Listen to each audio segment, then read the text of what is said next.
All right, so we're here to talk about the movie The Sixth Sense, which I've gone almost 36 years without seeing. Yeah, that was shocking. I think we were talking about that a little while back, and you said you'd never seen it, and Yeah. I was pretty shocked by that. Better late than never, though, right? Yeah. So, my first thoughts, 10 out of 10.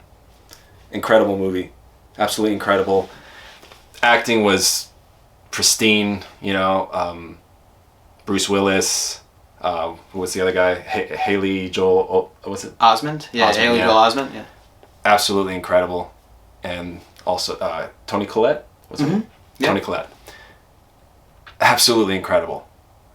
Moved me emotionally. The story was great. And spoiler alert, the twist at the end. So I knew there was a twist in this movie, but I didn't know exactly what it was. So I was still surprised, which was nice about it.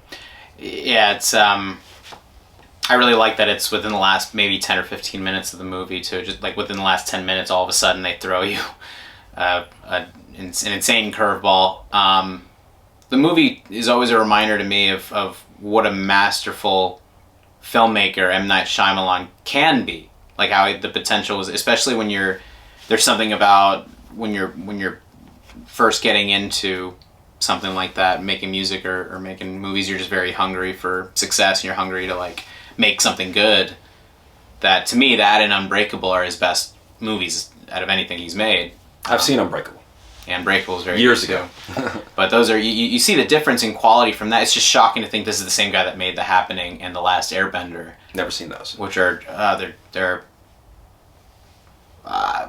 we can do a separate video about that because that's a whole conversation in and of itself. I guess I'd have to see him though. Yeah. I mean, to me, a lot of people can be like that, one hit wonder, or a few hits. I think the same thing with I believe it was Richard Kelly who made Donnie Darko and never really made anything decent after that. But yeah, this movie is absolutely incredible as far as I agree, the performances are always impressive, specifically Haley Joel Osment. He owns the movie. Yeah. To me, Haley Joel and Bruce Willis is fantastic too. Mm-hmm. It's really nice to see him. It's always nice seeing people outside of the genre, especially someone like him who at the time, especially in the 90s, was and just in general in a lot of his career, he was making all like action driven, him being a badass kind of actor. Even in Pulp Fiction, he's like playing. He has like a very action filled sequence in his section of the movie. But it's nice seeing him do something a little more, like you said, kind of emotionally driven and psychological horror, somewhat psychological or ghost story horror type of movie. Just something completely different. I just like how it kind of started to reveal everything. Like at first, like the Haley Joel Osment's character, he's afraid of these ghosts, and he wants Bruce Willis's character to help him like deal with it, and then eventually you realize that these ghosts actually needed help. So I thought that was a pretty kind of a powerful message in this movie. Yeah. And you already were.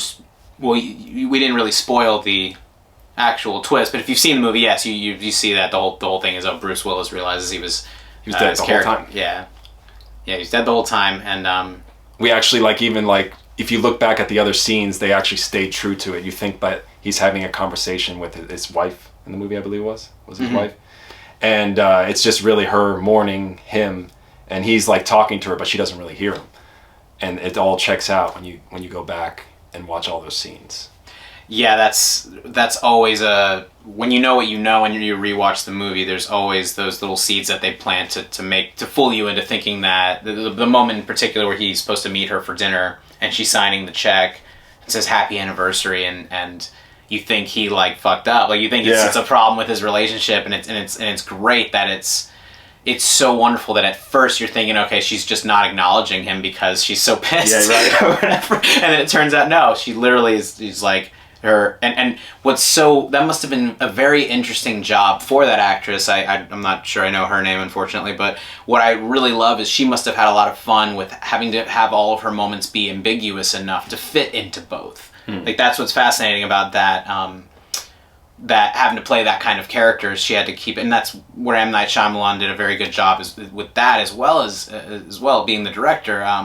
Was probably very particular about how he wanted her to say those lines to not So it all adds up. to it. Yeah, exactly. At the end, which it did. Just incredible. Her masterpiece. Dropping his ring. It's wonderful to see in storytelling use of objects being like the first thing that kind of Symbolism creates this avalanche of other things to happen. Yes, like her dropping his ring and then him seeing that it's not on his hand is like the first thing that we see as far as a hint of him being not being dead the entire time, because he's probably just like, wait a minute, like why does she have so the way that all of that all those sequences unfolded.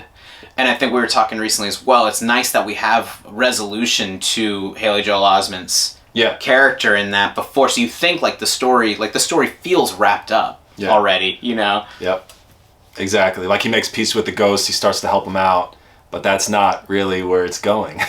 They kind of hit you with that curveball. And I like how the movie starts with his death. He gets shot at the beginning, and you think he survives that the whole movie, but that's the moment that he dies. And that transition, remember when he lays down and his wife is there, and it's kind of just like I guess he just kind of fades in that moment, right? When he's laying in the bed. Yeah. That's the other fascinating part about that too, is that they show you right away like how he dies, and then you just assume that he doesn't, kind of thing, because of the way that he shows it, and then it's one of those.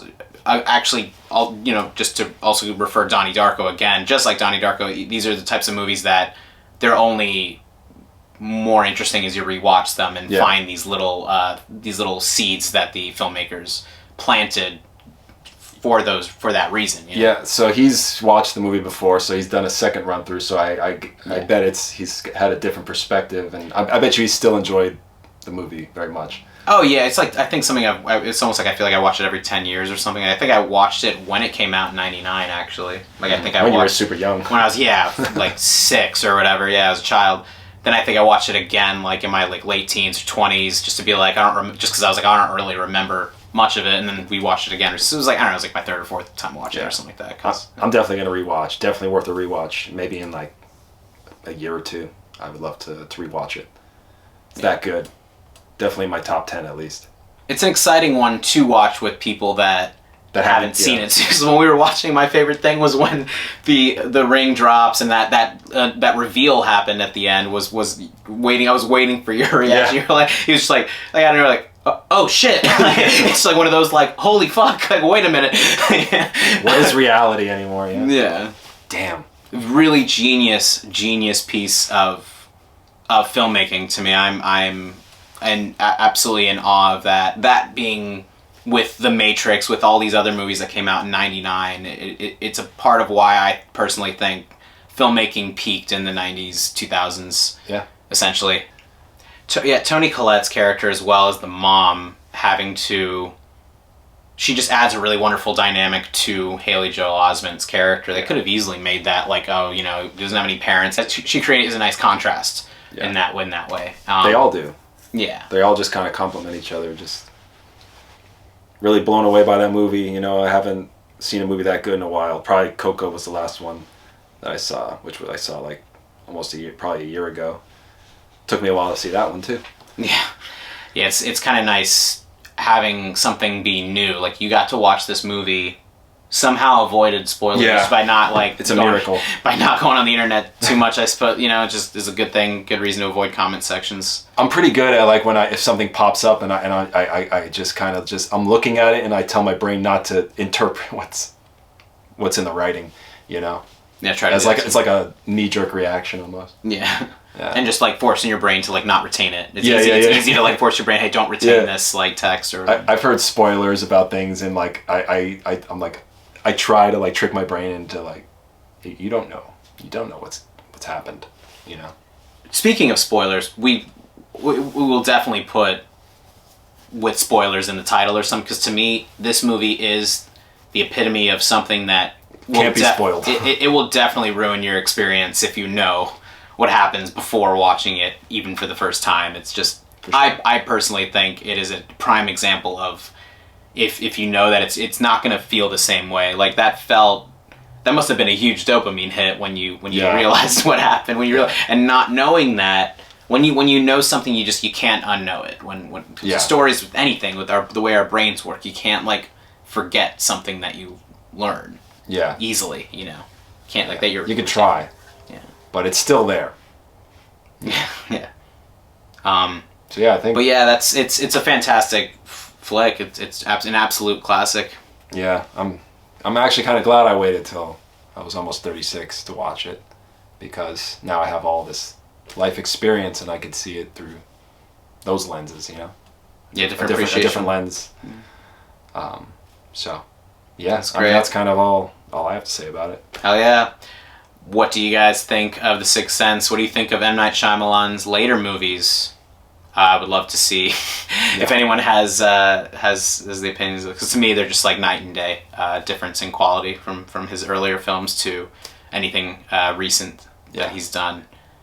But yeah, that's it. We will probably do some more of these reviews on other things as well, movies and shows, and maybe some music. Maybe we'll review some. If you have any recommendations, put them in the comment section or of anything, and we will watch / eat / listen / whatever it takes to experience what you're trying to get us to experience. Hell yeah. All right. Thank you guys so much for watching.